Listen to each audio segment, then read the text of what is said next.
నమస్తే friends, welcome back to Ratnam life style. ముందుగా ఈరోజు మసాలా కారం ఎలా ప్రిపేర్ చేసుకోవాలో చూద్దాం. దానికి కావాల్సిన పదార్థాలు ఏంటో చూద్దాం.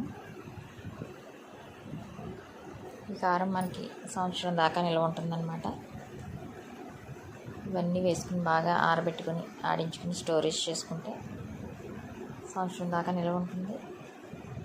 కలర్ కూడా మారకుండా ఉంటుంది, ఇలాగే ఉంటుంది కలర్ కూడా. దానికి 3 కేజీలు ఎండుమిర్చి తీసుకున్నాను అనమాట. నేను కారంకాయలు 3 కేజీలు తీసుకుని బాగా ఒక 5 రోజులు బాగా ఆరబెట్టుకుని దాంట్లో కావాల్సిన మసాలా సామాన్లు కూడా ఏమేమి వేసామో చూద్దరు. కానీ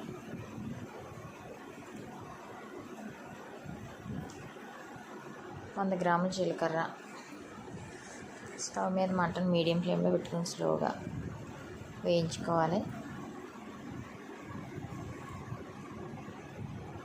ఒక 10 నిమిషాలు వేయించుకొని పక్కకి తీసేసుకుని మళ్ళీ ధనియాలు వేయించుకోవాలి.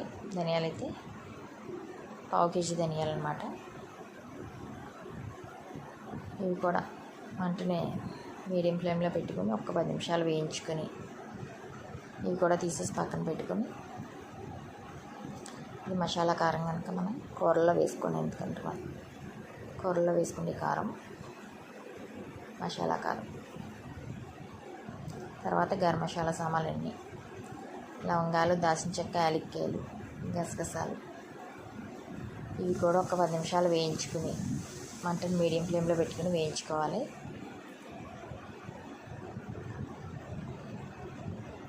వేగిన తర్వాత ఇవి కూడా పక్కకు తీసేసి పెట్టుకుని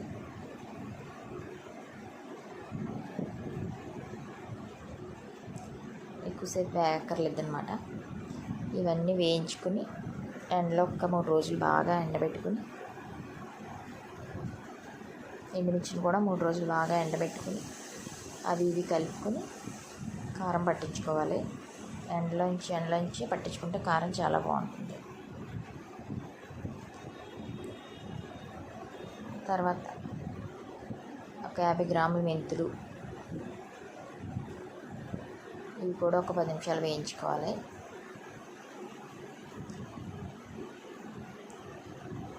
ఆవాలు కూడా ఒక 50 గ్రాముల ఆవాలు కూడా వేసుకుని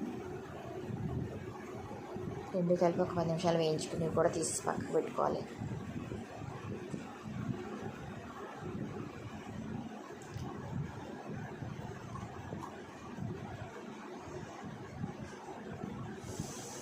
మంటలు మీడియం ఫ్లేమ్లో పెట్టుకుని వేయించుకుని